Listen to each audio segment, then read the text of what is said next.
मध्ये बोलून घेतले होते. आम्ही आता मध्ये गेलो विभागीय आयुक्ताकडं निवेदन दिलं आणि त्यांच्यासंग चर्चा केली.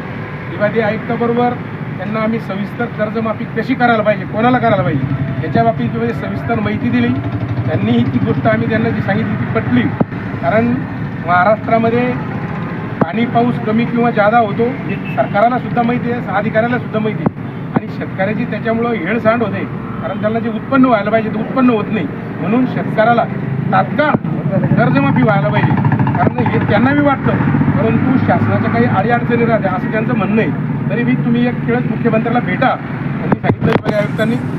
आम्ही अध्यक्ष साहेबांना आम्ही त्यांना सांगितलं, आम्ही त्यांना एक पहिलं निवेदन दिलेलं आहे. आता चर्चा केली. आता आम्ही परत पुन्हा पुढच्या हप्त्यामध्ये मुंबईला जाणार आहोत, मुख्यमंत्र्यांसंग चर्चा करणार आहोत. आणि आजची जे आंदोलनं आम्ही अखिल भारतीय बळीराजा संघटनेने या ठिकाणी केलं होतं हे यशस्वीपणे या ठिकाणी पार पडलेलं आहे. सर्व पदाधिकाऱ्याला मी संघटनेच्या वतीने अध्यक्ष संस्थापक अध्यक्ष यांच्या वतीने आणि प्रदेशाध्यक्ष म्हणून अखिल भारतीय बळीराजा संघटनेच्या मी पत्रकार बंधूंचं आणि या सर्व जे या ठिकाणी आमचे संघटनेचे जे पदाधिकारी तालुकाध्यक्ष जिल्हाध्यक्ष शहराध्यक्ष हे असे जे आले त्यांनी येऊन ह्या आंदोलनामध्ये धरणे आंदोलनामध्ये सहभाग घेतला त्याबद्दल मी त्यांचं पुन्हा सर्वांचं हार्दिक असं अभिनंदन करतो. आणि पत्रकार बंधूंना परत विनंती करतो, कारण आमची संघटना जरी नवी असली तरी सध्या लोकसंख्या कमी येत असली तरी कमी म्हणता येणार नाही. अखिल भारतीय बळीराजा संघटनेचा भरपूर अखिल भारतीय बळीराजा संघटनेचा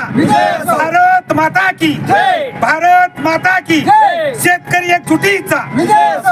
तरी आमची संघटना नवीन असली आणि कमी लोक जरी असले, परंतु आमच्याकडे जे लोक आहेत जे दर्दी आहे जे नुसते फुटूसाठी आणि पदासाठी या ठिकाणी अशा लोकांना आमच्या संस्थेमध्ये आमच्या संघटनेमध्ये आम्ही धारा देणार नाही, घेणार नाही. त्याच्यानंतर तुम्हाला ती गोष्ट लक्षात येईल. कारण बरेचसे लोक औरंगाबादमध्ये संघटना जास्त आहे, हे लोक असे करतात तसं करतात. परंतु ही जी अखिल भारतीय बळीराजा संघटना आहे आणि ही आमचे संस्थापक अध्यक्ष मांडकेकर यांनी जी स्थापन केली आहे त्याला कुठेही तडा जाणार नाही. या संस्थेचं जे यांनी जे लहानसं संघटनेचं जे लहानसं जे रोपटं या ठिकाणी लावलेलं आहे हे वाढत असं वर जाणार आहे. त्याच्यामध्ये चिंता नसावी.